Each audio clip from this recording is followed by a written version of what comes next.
Good morning, this is On the Level Racing channel.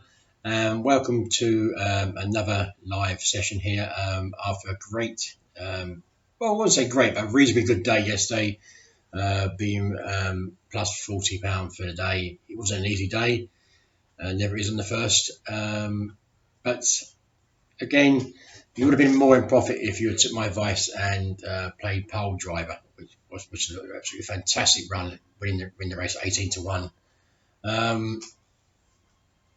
On to the second day, Wednesday.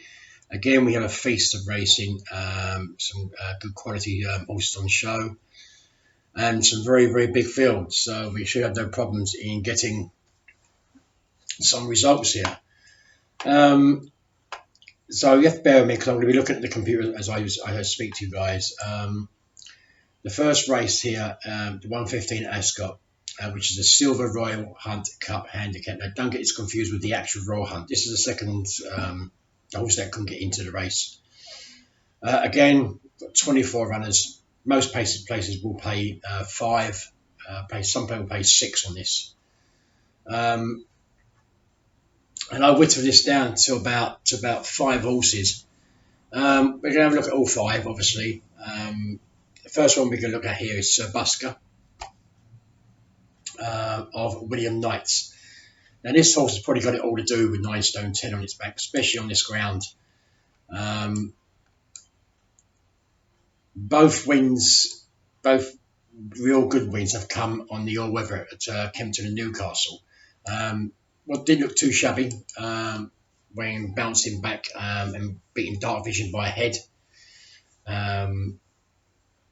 in a Class 2 handicap at Newcastle over a mile. That was on slowish ground. So it will definitely be one that's going to relish the good to soft ground here this afternoon. Icy Murphy comes in for the ride, which is a very, very interesting booking. I wouldn't, not give the horse without a chance, but it is a lot of weight to carry around 9 stone 10, especially in these conditions. Another one we're going to look at here is the only filly in the race here, or sorry, one of 2 fillies. That's Roger Varian's horse here, Saliel. Now, fillies have not tended done well in this race over the years, hence why we don't see many fillies in the race. I mean, she would have to be a very extremely good horse to win this race. However, she's coming out of a very, very good Newmarket run last year when she finished behind a horse called Nazif. Now, of John Gosling. Now, we do know that form was definitely franked on the first day, yesterday, when Nazif landed the Duke of Cambridge Stakes and just got up on the line, beating Agincourt and obviously the selection Queen Power. It's a kind of horse. I mean, he's beaten the likes of this year already. He's won the Snowdrop Filly Stakes, the listed event, when beating Bilston Brook at Kempton back on the 3rd of June. So don't get me wrong, she's got 2 good runs under her belt. However, I just think she might want a bit of stiffer task here than this mile. I mean, she's by bated breath out of deputy testimony. So I think this horse will probably want a mile and a quarter. She's 12 to 1. She's drifted a little bit on the market. I mean, she was quite well fancied yesterday, but she's drifted at 2 or 3 points since. I think that's just purely on the fact that fillies haven't done well in this race over the years. We also have to have a look at Ryan Moore's horse here. His rides here for Richard Hannum. A horse called Uzo. In here is a 7-2 favourite. And again, a horse that's coming off a very, very good run when finishing a neck behind Bell Rock. I think who runs in the actual Royal Hunt Cup itself. That was a reasonably good run. It was co-favourite on the day. Bell Rock was a favourite, and just lost by neck. And just lost in the final strides really under Ryan Moore. There was a good pace in the race to aim at. Zhu Feng was in the race, which again will be in this race again, and this will definitely set up a very good clip, I think, in this race, which will obviously give Uzo something to aim at. And Newmarket form was pretty good coming into this as well. I mean, he's coming out of stall 24, cracking draw. Ryan Moore really needs to exploit it. But the thing is, favourites haven't done very well in this race. They haven't got a very, very good return, which would be quite a concern. I mean, he's pretty short in the market. I mean, he's 7-2, 4-1 straight favourite. Again, another horse to have a look at here is a horse called May Danny of Mark Johnson. I mean, Jim Crowley is having an absolute cracking Ascot already. I mean, I think he pulled a treble off on the first day. So he's definitely a jockey to follow in form. Last run, he had a run this year in Yarmouth when landing a Class 4 handicap over a mile on good to firm ground, beating a horse called Arigato. But Meg Daniel he's only rated an 80 rated horse. I mean, he probably got £7 for that. I mean, he should be on about 87. It comes into a mark of 90, so the handicappers took no chance with the horse, and he's very, very, very lightly raced, which also isn't too bad in this race. But I'm going to pick one here at a right big price. Coming out of stall 19, Hugo Palmer's horse here. Trained about 25 to 1. I mean, they give this draw 19 as negative. I actually think this is quite a good draw. We have to go right. He's never won on turf, which isn't going to be a situation problem here. This is his first time taking off the Royal Meeting. Didn't have bad form really last year. I mean, notched up a win at New Kempton under James Doyle, and didn't run too badly in the Havana Handicap and the Condition Stakes at Newmarket. Back at the end of last year, I mean, he recorded 2 wins on the all-weather at Lingfield, both a Class 4 and a Class 2. Improved quite nicely and was surprisingly beaten back in February to a horse called Goring. And Zhu Feng was in that race also, and Habab. I mean, on that note, Al Mufti was getting £7 from Goring, and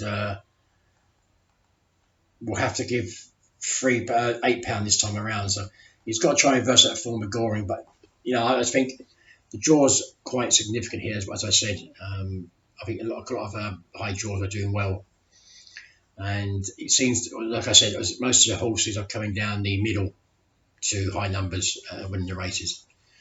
So I won't put you past back in this Hugo Palmer on board horse here with James Doyle on board in Al Mufti. Like I said, it's a very open race. I mean, I'll be honest, I'll be great if this horse gets placed in the top 5 to get a return. It's not an easy race by all means. It's unknown quantity in the race. I mean, you can overlook David O'Meara and Danny Tonop. I mean, they've got a horse here called Hawk Sadar, about 28-1, but badly drawn in stall 2.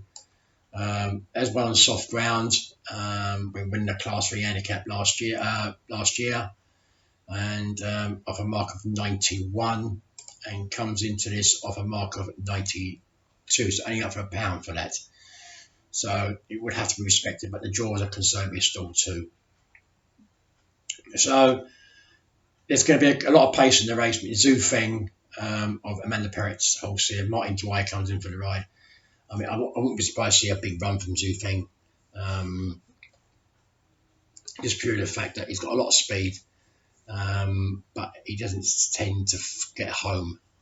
So that's a bit of a concern for me. David O'Meara also got So Beloved, but now a 10-year-old. I mean, there's been no 10-year-olds in this race, in this correspondence race that's actually won this over the years. I suppose we could look at another couple here, I suppose, just to point out. Red Bond of Keith Dalglish is here, and I won't put you off anything that's actually sired by Oasis Dream, because they do quite well in these races. But again, Dean Street Dole is an actual filly, so that's what will go against me. So if Sabuska wasn't carrying so much weight, I would definitely be in his corner. But I'm going to stick here a small bit here, half a point each way to get the day off on Al Mufti. Coming out of stall 19, that's in 1:15 at Silver Roy Hunt Cup. It's going to be a cavalry charge. Anything wins this race. Anything, you can't actually pinpoint anything that you could say, oh yeah, that could win. So that'll be Al Mufti in the first race each way. Half point each way. I mean, he's trading at quite a nice price. 33 to 1 and bet 365. So that's where we go. On to 150, the first pattern race of the day, which is the Group 3 Hampton Court Stakes, over just shy of a mile and a quarter. And I'm quite liking the drift here on one Elcano.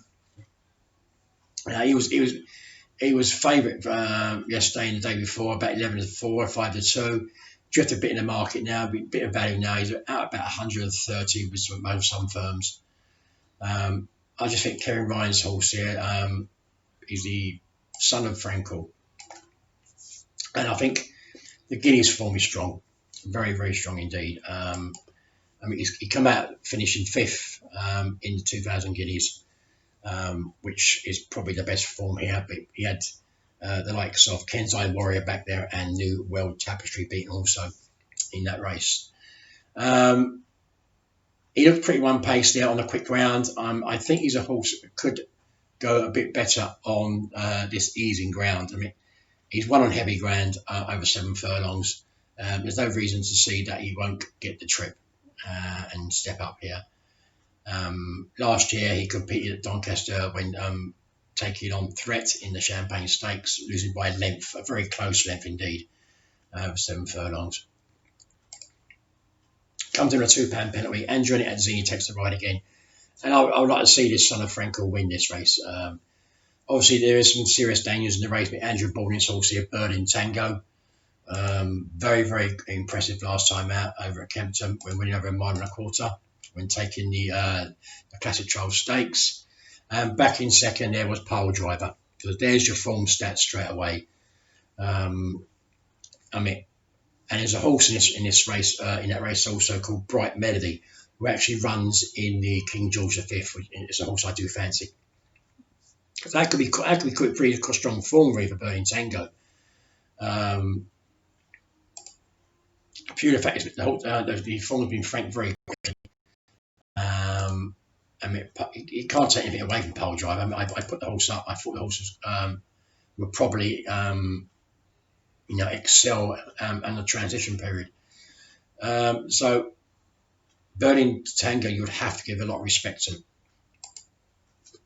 And then we've got the Queen's horse. Michael Stout's got a good record in this race. Frankie Dettori rides on first receiver.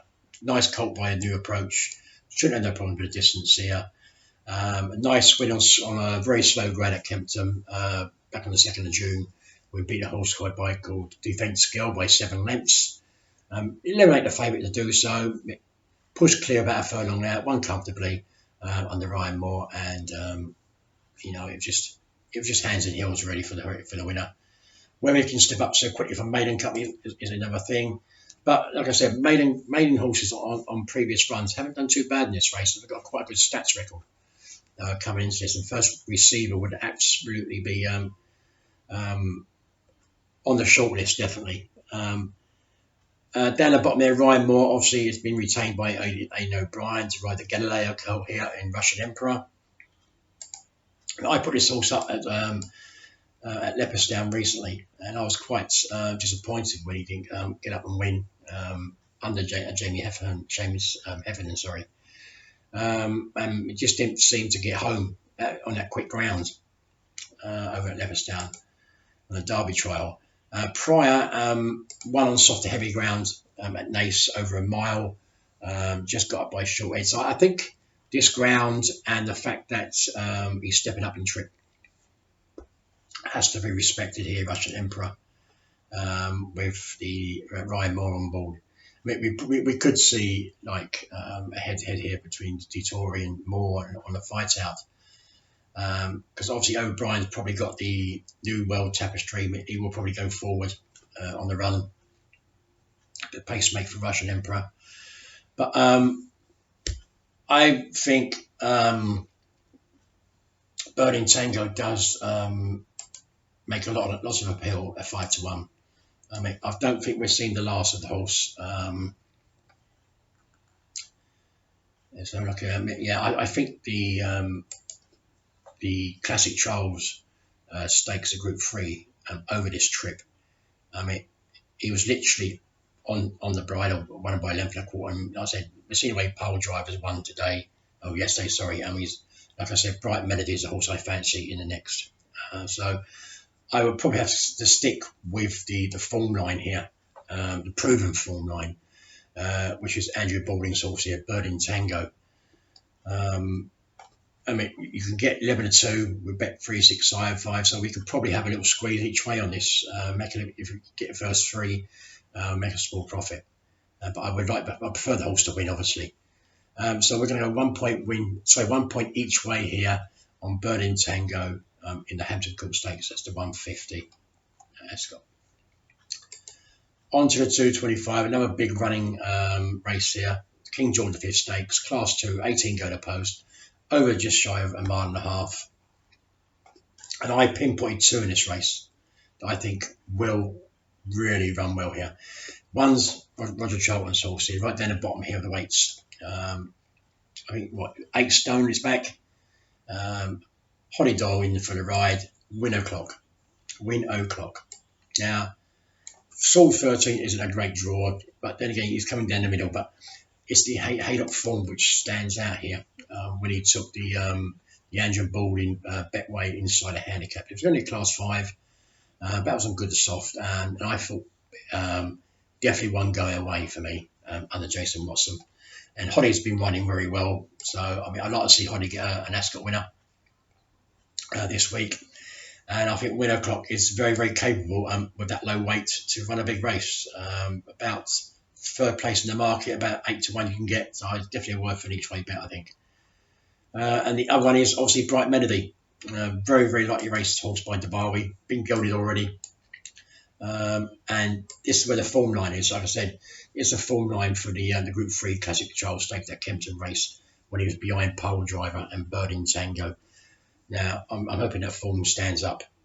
If it does, I think Bright Melody could actually make this a farce. Could win this, make a complete mockery of the field. So, anything else in the race that stood out for me? Not really. I suppose Owen Burroughs' horse here, Hugh Cum. Hampton Al Maktoum's horse here. A good win last time out at Kempton back in November last year. We're winning by a length. Nothing's really come out of that race to really impress. Nothing's run much out of that race, to be honest. But he did beat Cy Bintarora's horse there, Laser Show, which could be a quite good yardstick. That was over a mile. So Hookham could definitely be in the places there at a very big price. I mean, he's about 12-1. No one we can probably look at here. I think it's a very, very big price against Mark Johnston's horse here, Joe Fanning on board. And that's a horse called Trumpet Man. Just concerns me that he's got stall 1. 28-1 shot. Last seen at Newmarket when finishing just over 2 lengths behind Trefoil, who was absolutely blown away yesterday. So a little bit damping in that kind of form. And looked really one pace coming home over that mile at Newmarket. Like I said, Newmarket form is quite good coming into this. So on that note, I'm going to have to stick with Bright Melody. I think it's I think his horse has been gelded. He's running against the Colts here, and I can't see any reason why he won't run a big race. Also, Win O'Clock. Also, I think they both show good value for money in the market. So that would be a half a point each way on Win O'Clock at 8-1 with Ladbrokes. and I would take a 1 point each way with Bright Melody on 11-2 with Bet365. I think they're both good bets. If you've got a Sky Bet account, you can get 6-1. That's in a 225 at Ascot, the King George V Stakes. On to the main Group 1 of the day, which is the Prince of Wales Stakes, which is over just shy of a mile and a quarter. Just the 7 go to post here. Obviously, the money market's all around the horse of Ada O'Brien's here, Japan. I want to take this horse on at 6-5. I don't think the horse is a 6-5 shot at all. I mean, okay, we look at the form. Okay, 4th in the Prix Triumph, fair enough. Beat the likes of Christian Ocean last year, beat Bangkok, finished behind Anti Van Dyke. I mean, don't get it wrong, great form from last year, but I just don't think he's a 6-5 shot, regardless. The record of favourites in this race is absolutely appalling. I think every single one's been turned over. I don't think we've seen a winning favourite in this race for a long, long time. Way back since So You Think about A. O'Brien's won this race. But O'Brien's got a good record on it. He's won it twice. Stouts, he won twice. So, you know, you can't overlook it. Roger Charlton's got a good horse in this race also. He won this race back in 2013 with Al Kazim. And I couldn't put you off backing Headman in this. Headman could definitely be the dark horse in this race. K. Abdullah's horse owned by Kingman. I think the mile might just see the horse out. That's the only reason I'll go against it. And the fact that he didn't run too bad at Leopardstown when beaten in the Irish Champion Stakes last year behind Magical and Magic Wand. That form's quite, and Anti Van Dyke, that form's quite solid. Especially Andy Van Dyke's run on well since. I think Magic Wand's gone on to win on seasonal debut when taking the Group 2 Lamwadi Star Stakes and done it really, really well. Went away from his field impressively. But it's the winners for and Magical was last seen when beating Adiyib in the Champion Stakes over Ascot here. Over his course and distance. So yeah, the form's there. There's no getting away from it. But I just think there's a better improver in this race, and that's John Gosden's horse here, Lord North. I mean, James Dole will come in and ride, take over from Rob Havlin. I thought Rob Havlin gave us a cracking ride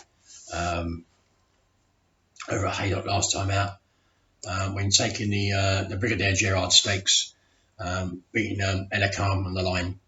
And there looked more to come from this horse. I mean, he battled to the line. He didn't give Elecam any peace all the way, and stayed on. And at the end of it, Rob Havlin was having problems pulling this horse up. So, and I think this horse will thrive in this race. I mean, he's won his last 2. He's a listed winner. Won the Seymour Stakes, also last year.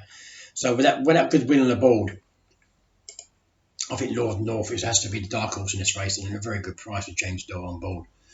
Obviously, more rain we get, the better for Willie Hacker's horse at Deeb. We know this horse loves soft, heavy ground. Has been racing down under this year. Obviously, gone there. Obviously, due to there's less restrictions on racing over there. So he went over there and won the Ramvet Stakes of Group 1 by half a length, and came out and took a Queen Elizabeth Stakes over there as well, beating a very, very good horse in Very Elegant. So yeah, that was on soft ground. I mean, the softer the better for this horse. He must not fancy his chance. I mean, he's okay. He was 12-1 last week. This horse, Adiyib, and obviously, I presume that's due to the fact that how the weather was going. The weather was quite nice. It was hot. It was sticky.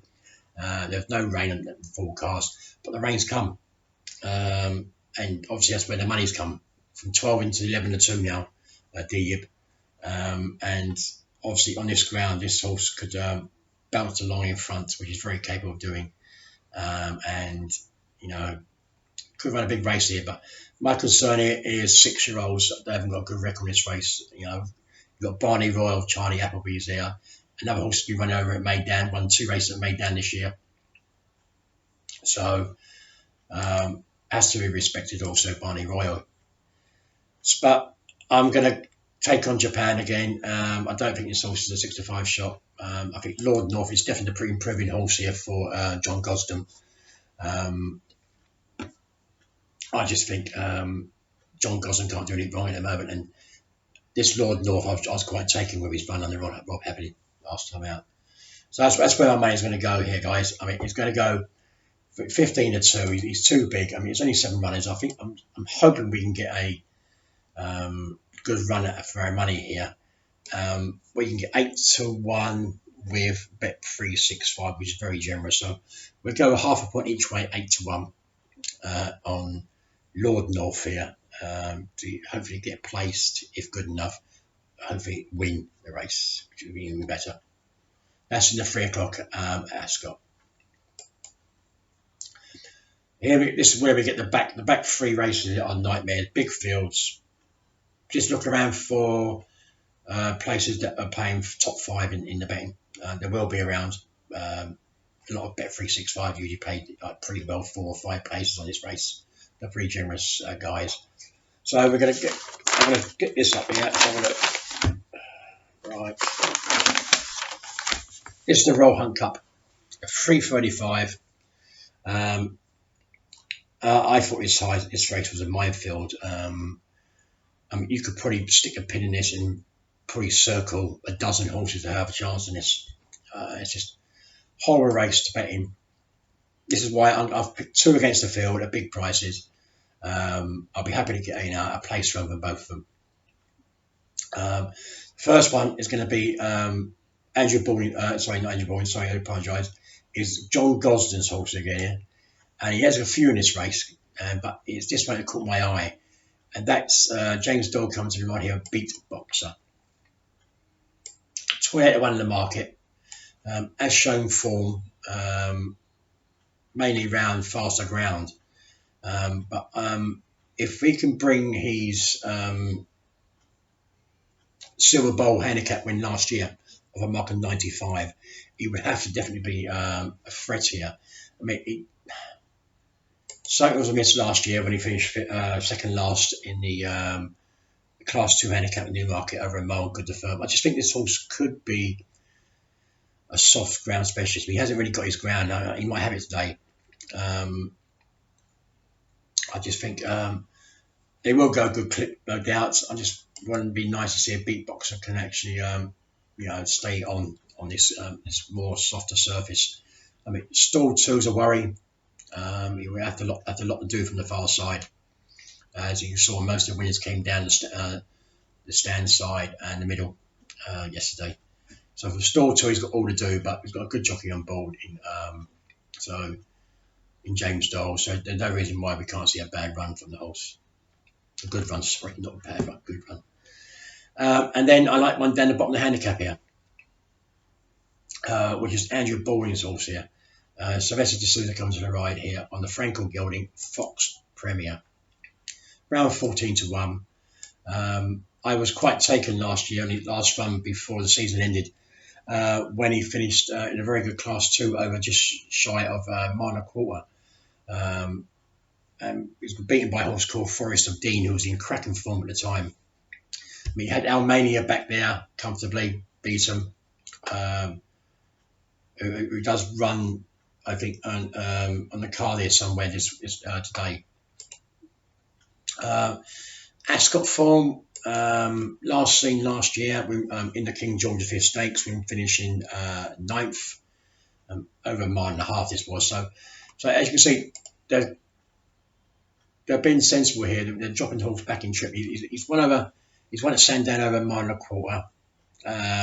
Still has to prove that he can win over a mile. I mean, his best run over a mile came on good ground 2 seasons ago.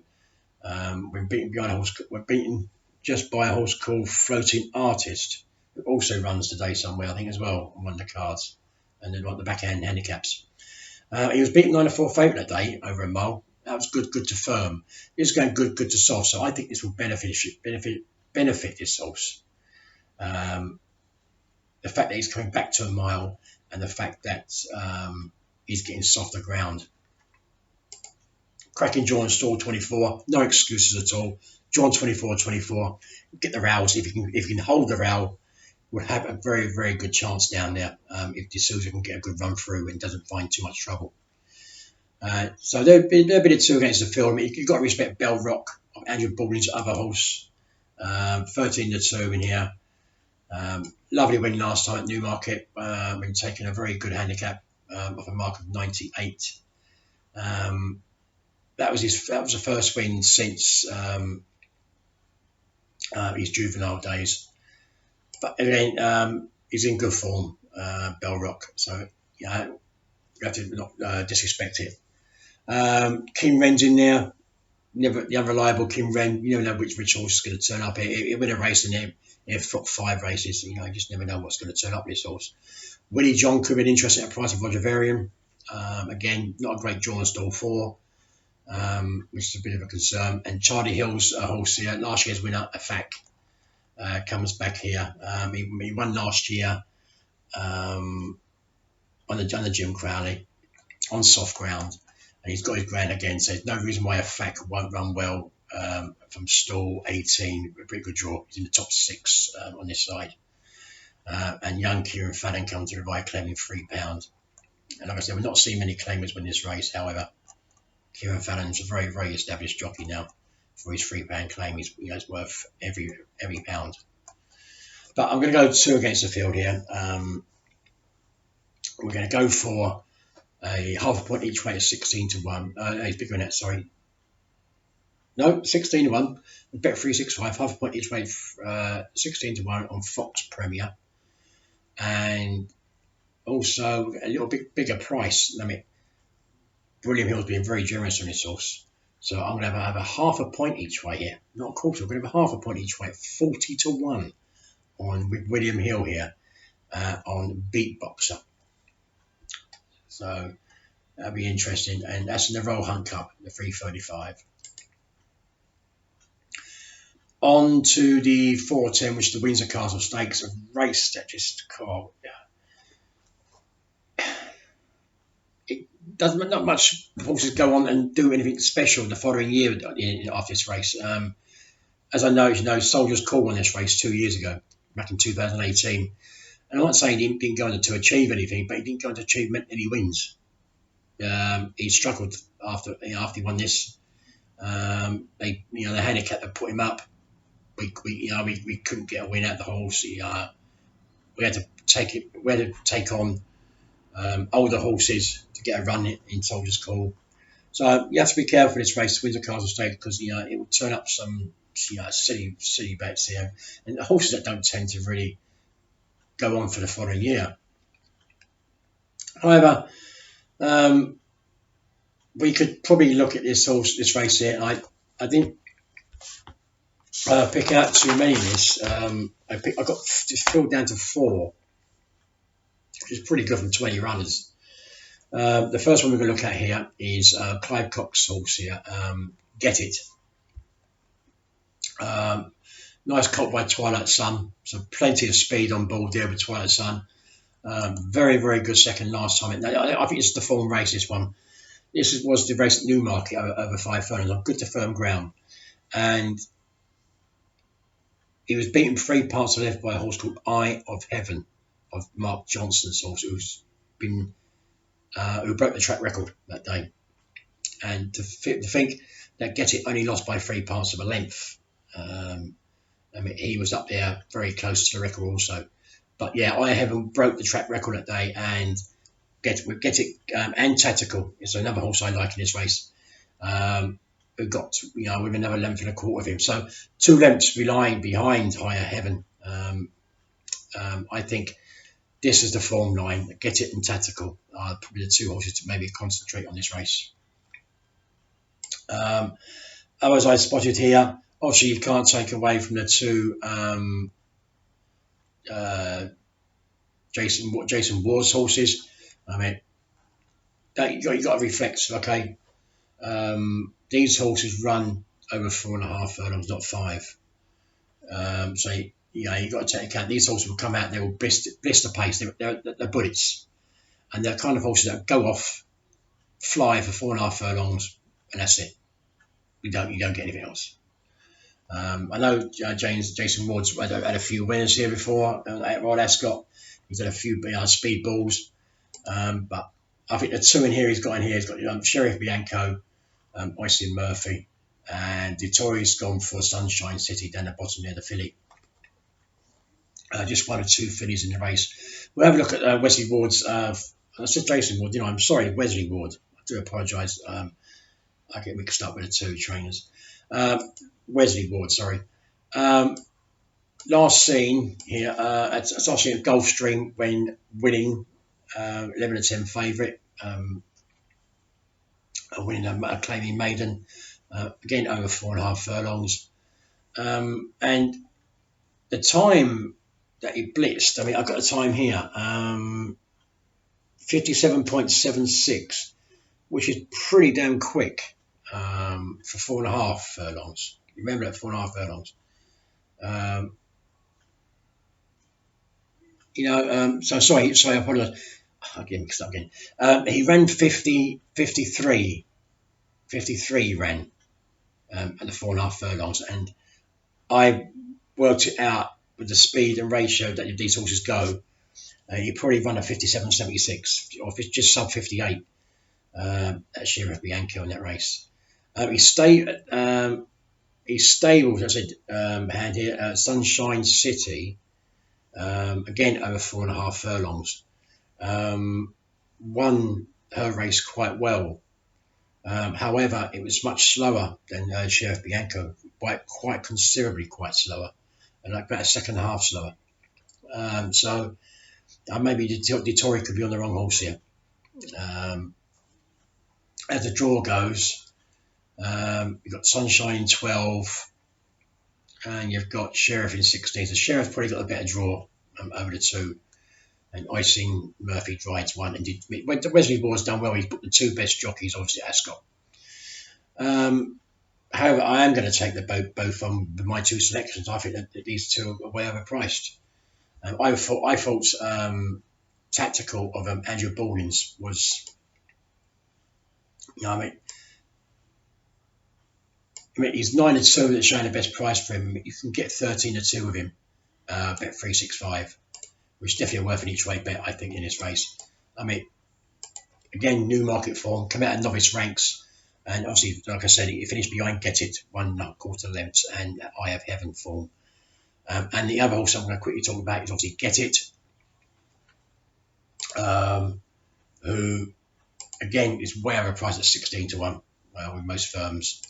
Bet Victors only go 12, and I do think that that's a strong run race, and very quick indeed.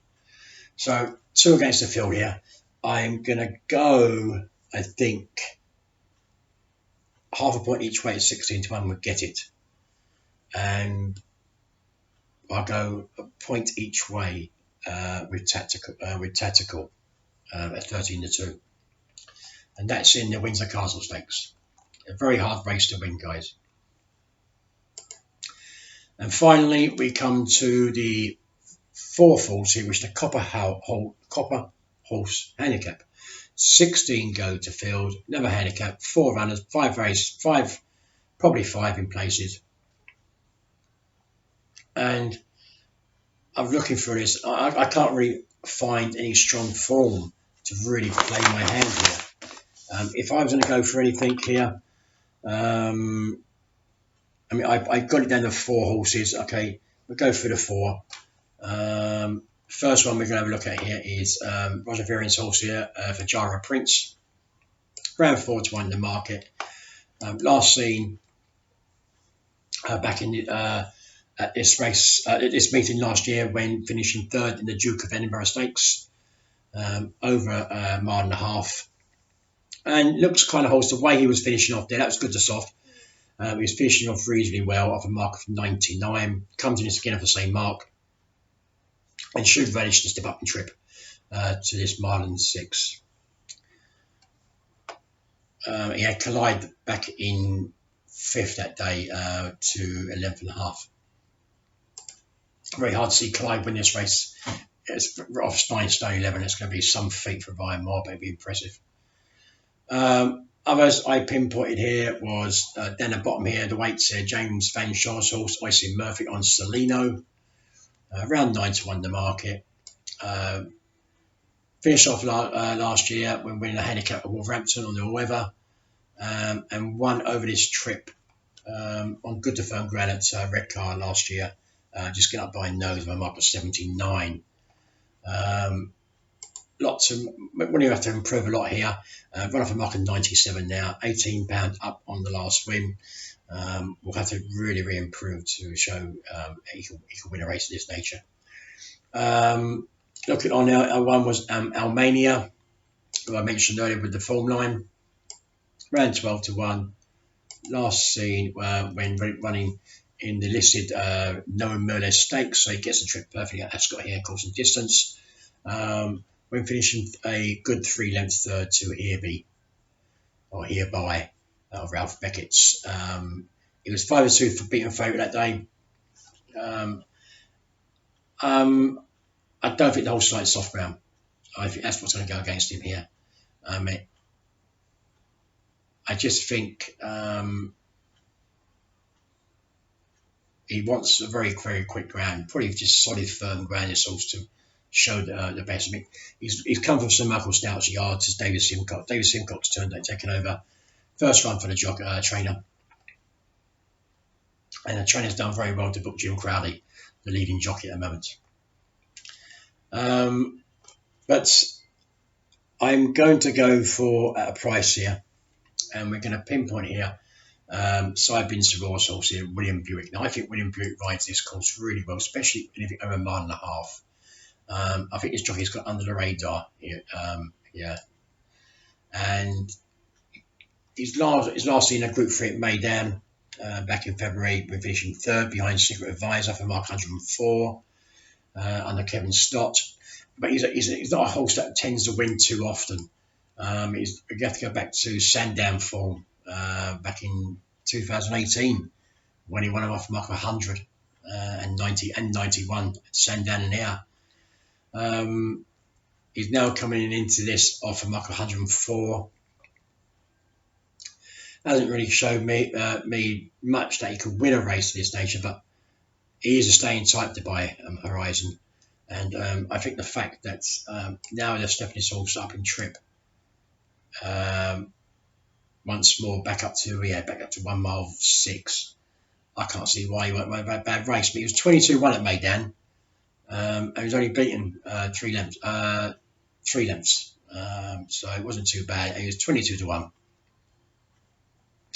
So I would like to see a nice run there that William Buick can give him from a reasonably good stall in stall 10. If I wanted to, I would probably Dutch in this race again. You're going to have to in these big handicaps, especially with the 4 or 5 places on offer. My main bet here is going to go on a 2-point win. It's not a nap or anything, but it's a 2-point win on a Fujiwara Prince. I think the step up to mile 6 will run this on this course. The horse will relish it and the ground as well. And we're going to have a small little bet here. We're going to have a little, I think, if I can find it, guys, I've lost it. Okay, so yeah, we're going to have a quarter point each way, just a quarter of a point each way, a 20-1 with Ladbrokes on Dubai Horizon. That's in the final race. So I'm going to go, I'll recap the selections again. Okay, so we know what we're on.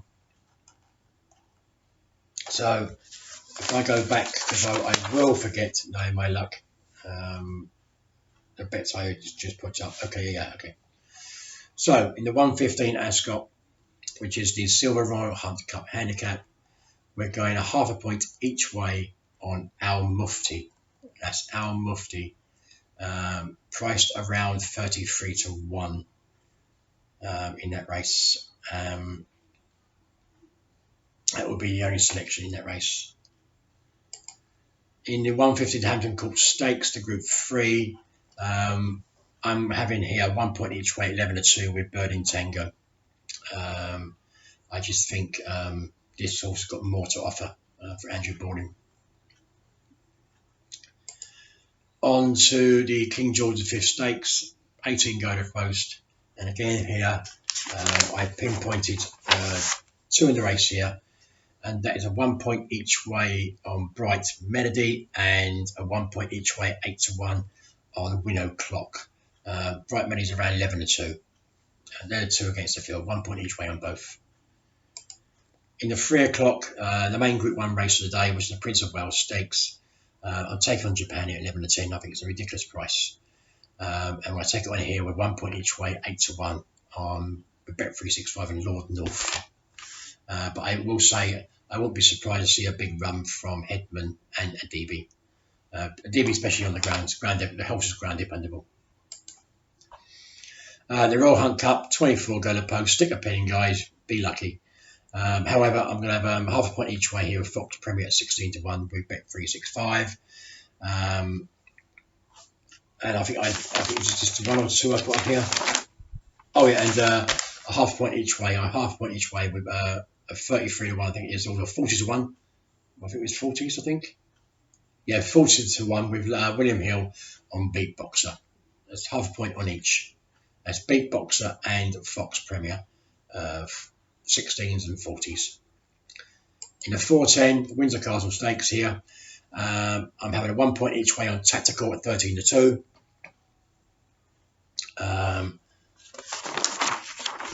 And also a half a point each way at 16 to 1 on Get It in the Windsor Castle Stakes. That's a 410.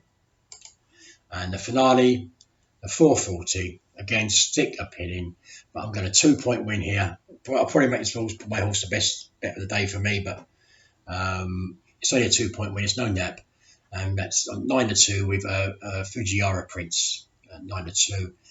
And a small little bet here, a quarter point each way, 20 to 1 with Corals and Ladbrokes on Dubai Horizon. So that's the selections for the second day. Hopefully we can keep in profits. I said we didn't do too bad yesterday. We had a winner, quite a few place runners, and that nice 18 to 1 winner that was not actually put up. I can't officially claim it, but it was a guideline. It was advice that you bet on it. So that is the selections for the second day. As I said, be lucky, have a great second day. Don't lose all your money that you won the first day.